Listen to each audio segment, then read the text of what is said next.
The Dallas Cowboys sneak out a nail biter against the Seattle Seahawks in Week 13. We break it down next. You are Locked On Cowboys, your daily Dallas Cowboys podcast. Part of the Locked On Podcast Network, your team every day. Locked On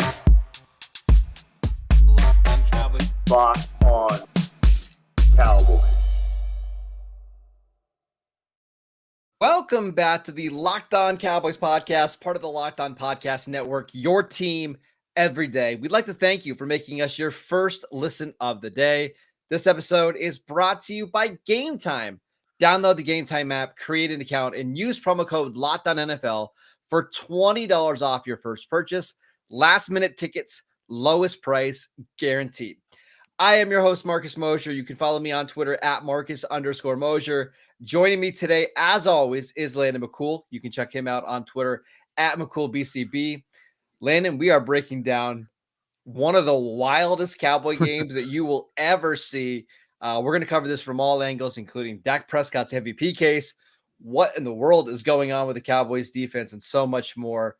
But let's real quick recap. 41 points by the Cowboys. Seattle scores 35. The Cowboys hold on. There was, I'm looking up the numbers now, 1,700 yards in penalties, I believe, in this game was the official number. 1,700 was the total? Yeah, right. Absolutely wild. How big of a win was this for the Cowboys? It's enormous. I mean, look, it's like you go in, and we've been hearing it for weeks. What is it?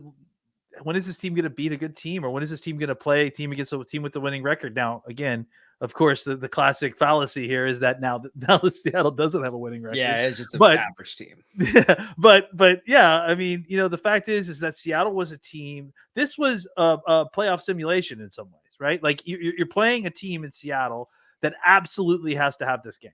Like they're in the middle of their race. They needed this game way more than the Cowboys did. The Cowboys didn't need this game to get in the playoffs. The Cowboys needed this game to win the NFC East or to have aspirations higher than what they have currently. Right. Yeah, because if the Cowboys lost this game, the NFC East is over. Even if the Cowboys were to win next week, it would be over. It would be over. So yeah, the fact that the Cowboys, were able to pull this out, obviously was huge for the race. But this is a detrimental loss for Seattle, which is why they, clawed and fought like the way they did in this game. So, yeah, I mean, it was good to see them get into this kind of game and then fight the whole way through. Like the offense never kind of let their foot off the gas, and I felt like the defense really, really struggled, obviously for 3.5 quarters of this game, with penalties, with bad performance at certain points. But at the end, when you needed them to make plays in order to win the game in a shootout, you had 2 different 4th down stops at key moments made by your 2 biggest playmakers. 3 4th down stops. Yeah, right? that's you 3, actually. You had the DeMarcus Lawrence one at midfield on Zach Charbonnet. You had the other one at midfield where Geno Smith kind of overthrew Tyler Lockett. The Cowboys blitzed. Oh, yeah, then, that's right. Yeah, and then at the end of the game, the one where the Micah Parsons unblocked. So 3 4th down stops that the Cowboys got right at midfield on all 3 of them. Yeah. So, look, we'll talk more about the defense obviously a little bit later, but I think just overall, you played winning football, like it didn't look ugly. It's not always going to look perfect all the time, but you never gave up. You never let the game get too far out of whack, and you outlasted the other team as far as executing throughout the game when, at the end, it just felt like the tide had really turned on the Seattle offense and they just weren't able to kind of get the kind of consistent execution that they needed to kind of continue down the field and score. It was a huge game by the Cowboys offense to just keep them alive. The defense was really struggling, and this is the way the Cowboys win. And after the first drive of the game, they went touchdown, field goal. And they nailed on the ball at the end of half. Touchdown. They got the turnover on downs after the interception. Touchdown. Field goal, touchdown, field goal, end of game. I mean, they kept the pressure on Seattle all game long. It just felt like, and you were waiting all game. You really felt like if the Cowboys could just get a stop or 2, they would win this game. And when the Cowboys finally did get a couple of those stops at midfield, they turned them into touchdowns. I just want to give the offense a lot of credit for keeping their foot on the gas all game long. It's really, really hard to do that, especially when you know you can't punt and you can't really even settle for field goals. You got to score touchdowns every single time that you get the ball. And they did it. It was a masterful job by them. It's ironic that, we had a battle between probably the two best punters in the league, or two of the best punters in the league, and neither of them ever saw the field. I mean, this honestly, like, just on a kind of 10,000 foot note, it must have been nice for the Thursday night crew to get such a banger of a game on Thursday night after such sleepers. I mean, this, look, say what you will about, wanting to see some good defense and how you feel about the state of the Cowboys defense, just from an enjoyment of viewing game, like to see all these points being, it felt like neither defense was ever going to make a stop at a certain point in the mid to second quarter to third quarter. So kudos to the Dallas defense to be the one to finally make the big stops at several points when they needed to. And obviously kudos to Dak and the offense for doing what they needed to throughout the game to keep them in the game.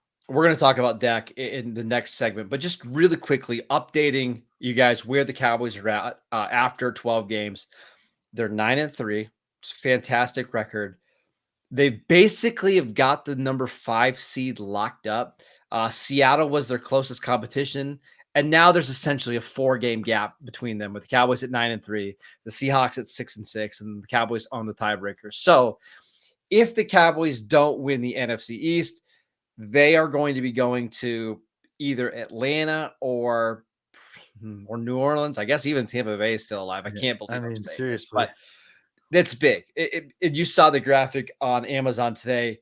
It's probably going to be Eagles as the number 1 seed, 49ers or Lions as the 2 and 3. The other one who's obviously not is going to be the 2-3.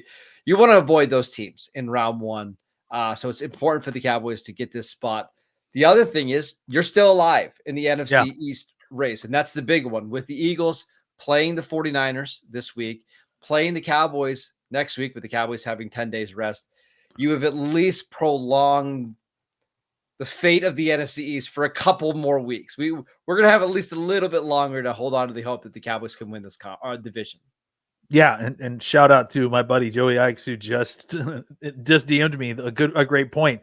If Seattle plays like that in a couple weeks when they play Philadelphia, in Seattle of all places too, they're going to give Philadelphia a real bad time as well. So I seriously, real quick before we get into all the Cowboy stuff, hats off to Seattle. I mean, they came in. That might be the best game I've ever seen Geno play.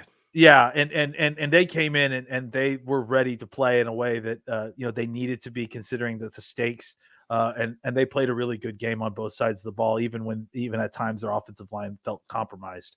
To hold a Cowboys pass rush to what they did in the first half, hats off to you guys. Yeah, and I mean, listen, if Seattle ends up grabbing like the 6th seed, I can tell you Detroit's going to want no part of Seattle. I mean, well, in the fact that Seattle has literally beat Detroit in back-to-back years in Detroit. So that could be a bad matchup for a team like the Lions, who might win 13 games this season. All right, let's talk about Dak Prescott, who had another wonderful performance against Seattle in week 13. We will get to that next. This episode is brought to you by FanDuel. As the weather gets colder, the NFL offers stay hot on FanDuel. Right now, new customers get $150 in bonus bets with any winning $5 moneyline bet. That is $150 if your team wins. If you've been thinking about joining FanDuel, there is no better time to get in on the action. The app is so easy to use. There's a wide range of betting options available, including spreads, player props, over-unders, and more. You might even want to check out that MVP race where Dak Prescott seems like he's climbing every single week. Visit FanDuel.com/LockedOn and kick off the NFL season with FanDuel, the official partner of the NFL. Welcome back to the Locked On Cowboys podcast. We wanted to let you know that Locked On has launched the first ever national sports 24/7 streaming channel on YouTube. Locked On Sports Today is here for you 24/7, covering the top sports stories of the day with local experts of Locked On, plus our national shows covering every league. Go to Locked On Sports Today on YouTube and subscribe to the first ever national sports 24/7 streaming channel. All right, Landon, let's talk about Dak Prescott. 29 of 41 for 299 yards, 3 touchdowns. led the Cowboys to 41 points. Had a couple of big runs in this game to set up the Cowboys to score. Dak has had a lot of really good games this season. This might have been his best. Yeah, and I think, anyone who's a connoisseur of Dak Prescott knows that these games where they're able to get, I mean, this is the truth with everybody. The games where they're able to get pressure on Dak at times and play with zone coverage behind that. That's really where things can get difficult, right? And Dak obviously is I think he's number one quarterback in the league against man coverage. And I don't think his stats are nearly as high against zone. And we knew going into this game, Seattle was going to play a ton of zone coverage behind them, right? Mm-hmm. And Dak was able to, complete passes at a high rate. Look, the average depth of target wasn't great. I think it was, just under 6 yards. But the fact that he was able to kind of pick things apart, get the ball to his guys to allow them to kind of make some plays, escape some situations. I mean, that was really, the kind of the big difference in the game was the second shots, the second options, the second chances in the snap, right? When Dak's able to get away from Taylor's grasp and roll out and throw to Tolbert on the sideline, when Dak's able to escape the front of the pocket and just finds Pollard just kind of sitting by himself after a pass block and just kind of flips it to him quickly, and Pollard's able to make a play. That Taylor one was huge because it would have been like 2nd and 15 from like the 30-yard line. Instead, he finds Tolbert for a first down. The Cowboys scored a touchdown. Was it later on that drive I think that's when they, with the 2, got up by 3. I mean, that's a huge play in the game, going from 2nd and 15 to first down inside the red zone.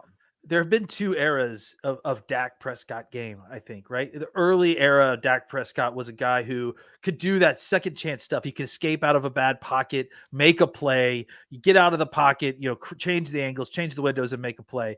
The second era was Dak developing into the veteran quarterback, right? He was standing in the pocket. He eventually gets hurt, and then he even further kind of recedes into being a pocket quarterback at command at the line of scrimmage, and becoming the guy, the cerebral quarterback that hits the open guy, that finds the open window.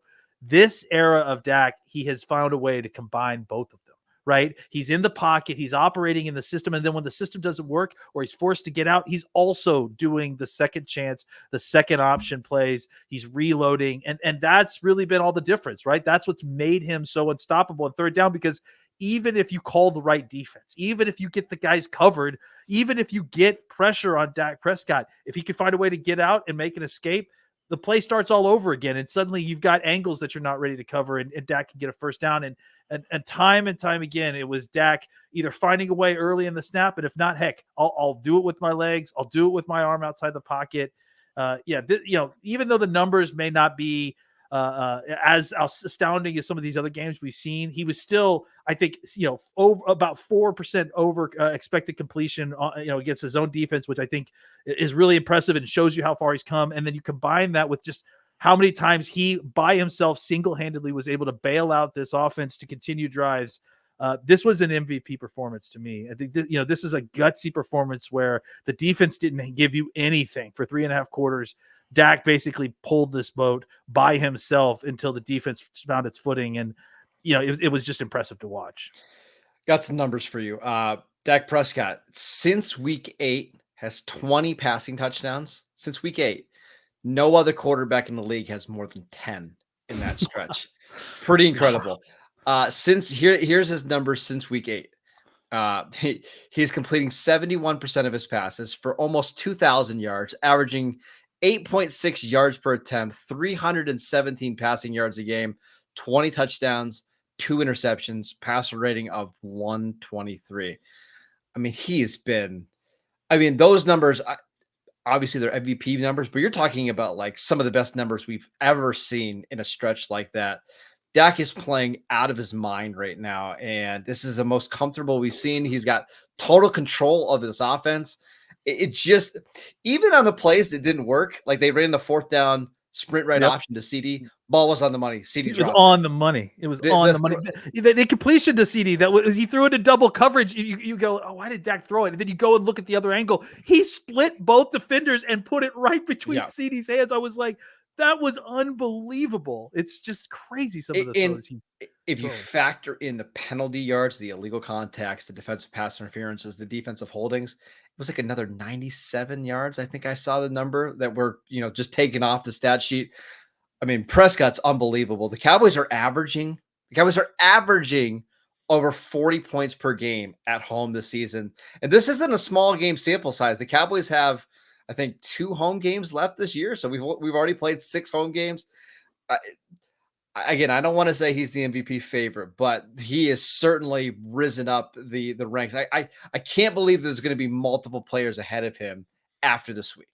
All hail Dak Prescott. He's become the father of this offense, and he's becoming a father in real life. And it's taken his game. He's taken his game to exactly. He's got that dad strength. He's taken his game to a whole nother level. And honestly, like anybody who's not including him in the MVP conversation, they're just not taking it seriously. All right, let's talk about CeeDee Lamb. 12 catches for 116 yards and a touchdown. He also had 2 carries for 30 yards, and I don't want to gloss over those carries because the one carry came on, I think it was a second down at the end of the game, and it ended up being like a 20-yard run that put the Cowboys inside the red zone, which allowed them to use a little bit more clock. And took it to the 2-minute warning, right? Yeah, took it to the 2-minute warning. Now, we can have a discussion about how the next couple plays went, but that's besides the point. Outside of a couple drops, I thought CeeDee had another really, really good day. Yeah, I mean, we mentioned the play where the ball hit him in the hands in the 4th down. We mentioned the one where, Dak made the incredible throw. Outside of those 2 plays, I think CeeDee was absolutely masterful. I mean, on a game where, DK Metcalf obviously took a lot of the shine, as he should, with 6 catches and 3 touchdowns on 134 yards. I think that, when you look at how targeted CeeDee Lamb was. I mean, he had 17 targets and he converted 12 of them, right? And to be able to consistently kind of be able to be a point of emphasis and be able to produce and continue to help them move the ball. And again, look, I know it's more efficient to have a higher average depth of target. It's more difficult to kind of produce the way that they did with when that you have to throw it underneath. You're not getting the deep, so you're having to dink and dunk to keep it all in front of you. So again, to kind of avoid throwing interceptions, avoid miscommunications. This game offensively is a game that I feel like the Cowboys offense last year wouldn't have been able to do. Because there would have been a miscommunication. There would have been multiple miscommunications that would have caused an interception or a miss on a key 3rd down. The fact that the Cowboys were able to kind of play efficient football against a heavy zone defense that was basically trying to keep everything in front of them and a good defense with good secondary. This was a fantastic performance by this offense, CeeDee Lamb and Dak especially. Yeah, we are just really quickly on CeeDee. There's still 5 games left, several of these which project to be shootouts. CeeDee Lamb at 1,300, just under 1,300 scrimmage yards and 8 touchdowns. Like, Laney, he's going to get to like 1,600 yards and double-digit touchdowns this year. It's just quite an ascension from him. A bunch of players that we can talk about on offense, and we're going to have all next week to talk about it. I just want to mention Jake Ferguson. Yep. Ferguson had obviously the big touchdown. He had a couple of big receptions where he took some shots in the middle of the field. Felt like Jake Ferguson grew up a little bit in this game. I love that he was playing with an edge, talking to Jamal Adams a little bit. Like, they kind of need that little bit of nasty on their offense. And I think Ferguson gives it. That look he gave Adams when he got that touchdown, man, it got me hype. I love how just nasty he is. And he just, he's all about that business. Like, you want to talk your trash, he's not backing down even a little bit. So I love that about him, and after having years and years of kind of having, Jason Witten had that edge to him a certain degree. I mean, he had a persona that kind of, belied that a little bit, but Jason Witten was not afraid to mix it up. It's good to have a tight end who's about getting physical and is not afraid to back down and not afraid to let guys know, hey, I beat you on the goal line when you needed to stop this touchdown and you didn't make the stop. Yeah, it's awesome to see. If the Cowboys want to do some damage in the playoffs, I think Jake Ferguson's going to have to be a really big component of that because he is good after the catch. The Cowboys love to target him in the red zone. The hurdle Was great. I think incredible. The defensive back was just shocked that guy got up that high. We're going to talk about Jake Ferguson throughout the week. So make sure you are listening to the Locked On Cowboys podcast. I want to talk about this Cowboys defense and some of the problems they had in the first half next. This episode is brought to you by Gametime. You shouldn't have to worry when you're buying tickets to your next big event.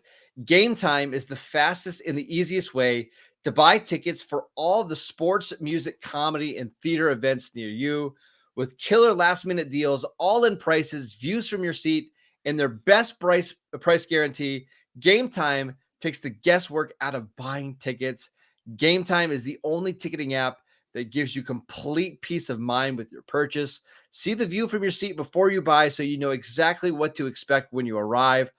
All-in prices show your total up front so that you know you're going to get a great deal without any of those hidden fees or charges.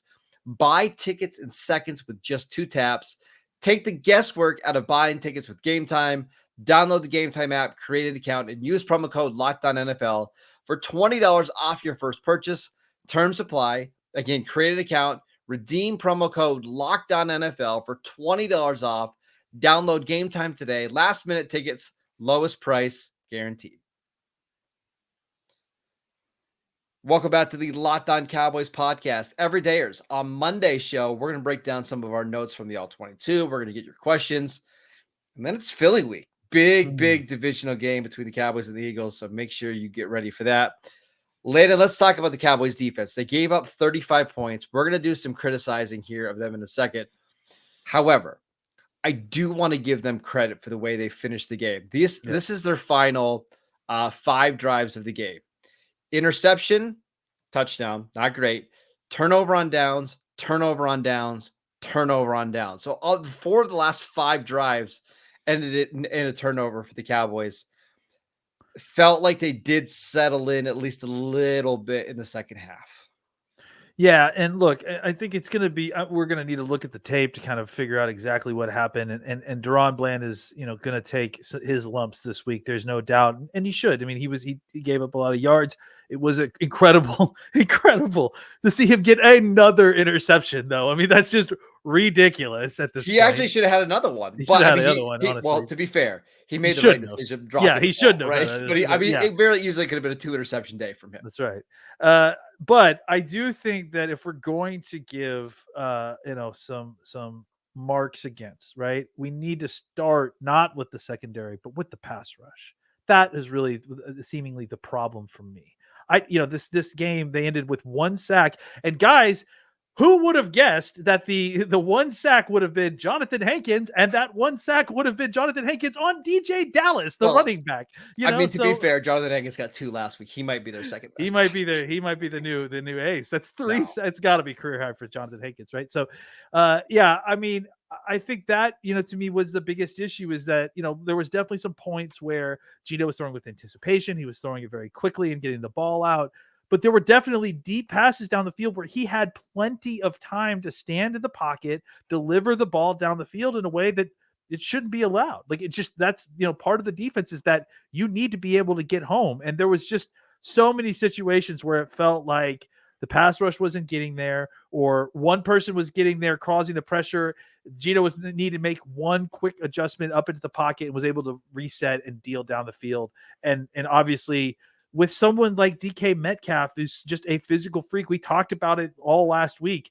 These guys are extremely physical and talented receivers. If you give them all that extra time to get second chances, of course they're going to be able to. Or if you give them all the time to run a 9 route down the field, he's going to have the opportunity to make 1-for-1 plays against a smaller guy. So, for me, I think the defensive backs need to take their lumps. I thought Kerr specifically really had a bad game as well at certain points. But I think it's got to start with that pass rush has got to show up earlier in the game. You cannot wait until the 4th quarter of the game to start getting pressure on this team.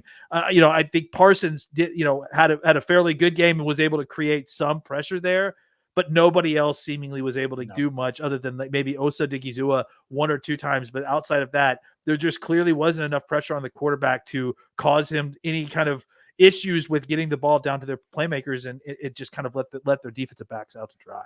So there's 2 ways that you can look at this. That whenever the Cowboys have played a good offense, whether it's Seattle, Philly, or San Fran, They've given up a lot of points, right? 28 to Seattle, 35 to Seattle, 28 to Philly, and 40 something to San Fran.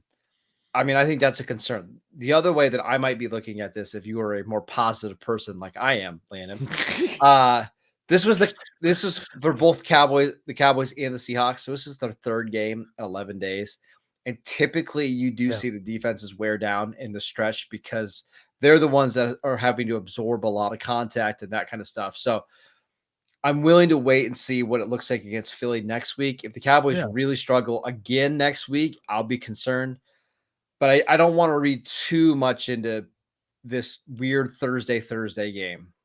Well, and also I think that both teams probably didn't practice with pads even once this week. I know the Cowboys didn't, and I can't imagine that Seattle did with the extra travel that they had to do. So, I think that helps the offense, who mostly can operate in shorts and shells if they need to in order to get the timing right. So, yeah, I mean, certainly that does make some excuses, but at the same time, Seattle was able to get, with a very mediocre, pass rush, was able to get home on Dak at least 4 times, I think. So, I think you got to see a better pass rush earlier in these games. I am hoping that, it was just exhaustion after having dealt with, all these games. But now they've got 10 days to rest, and they're going to need to get after Jalen Hurts if they're going to beat the Eagles come in 10 days from now. I will say one of the things they've got to clean up is these offsides penalties. Dante Fowler's had at least one for like 3 weeks in a row. He had 2 in this game. I mean, he's not such a good pass rusher that I have to feel like he's got to be on the field if he's going to keep racking up these third down offside penalties, something the Cowboys obviously need to fix. I will say I thought their linebackers, for the most part, played pretty well. They missed a couple tackles in space, but they were flying around. Oh, yeah. I thought the linebackers, to me, were the least of the worries in this defense tonight. They for the most part, you didn't see Seattle run the ball very successfully. No. They weren't getting a ton of passes to the tight ends necessarily, and when they were, it was someone cursed was on them. Yeah. So I will say, Rashaan Evans running down the middle of the field with Tyler Lockett was impressive. Now he got the penalty, but the ball was underthrown. I hate the underthrown. I know. It was a good play by Evans for the most part to run step for step with Tyler Lockett. He did his job, the ball got underthrown. And look, Lockett, beyond it just being underthrown, Lockett reached around Evans and pulled him towards him so that contact was assured. It was a good veteran play by Lockett. Yeah, seriously. So, which again, I mean, listen, Cowboys do that kind of thing. I mean, what was it? Who was it that faked the penalty? Brock Hoffman, who did a very nice job, Brock. Yeah, great job, Brock. Probably the best thing he's done all season. I mean, I think that's that's going to happen sometimes, but I thought for the most part the linebackers, they were definitely not the issue here. It felt like the guys that you were expecting to make plays, that's who was the issue, and ultimately they look. Here's the other thing I would add. You want to talk about the optimistic take on this? The optimistic take is that the truth of the matter is that good defense only doesn't really exist when you play great offenses, right? Yeah. And not that Seattle is necessarily a great offense, but they played really well. Played really well. But I think the point is that what you need your defense to do when you play great offenses is make the stops at the key moments in the game. Sure. And that's the one thing that the Dallas Cowboys defense did tonight, is that when they absolutely needed it, D-Law makes a stop behind the line of scrimmage of Charbonneau start 4th down. J. Lou makes a breakup on a pass. So Micah Parsons gets a pressure that forces a throw at the feet of the running back. The key guy, Deron Bland on the 4th down. The key guys make the key plays, the key times in order to give your offense a chance to get the ball back and score. That's all I can say about this game. It's like, man, that was a stressful, nerve-wracking game. You're really glad you won it because now you get 10 days to rest up. You play another game at home against Philadelphia. Cowboys, despite some of their early season hiccups, sitting pretty well going into week 14. It was nice to have the Cowboys get this stressful win. We can't wait to break it all down. We got a loaded schedule of shows next week. Make sure that you check out the Locked On Cowboys podcast wherever you get your podcasts. We are free and available on all platforms. Check out the show on YouTube. We post shows and videos every single day over there. Go follow Landon on Twitter at McCoolBCB. I'm at Marcus_Mosier. Enjoy your victory Friday, your victory Saturday, your victory Sunday, Monday. Cannot wait to break it all down. Enjoy the rest of the games, and we will see you right back here on Monday.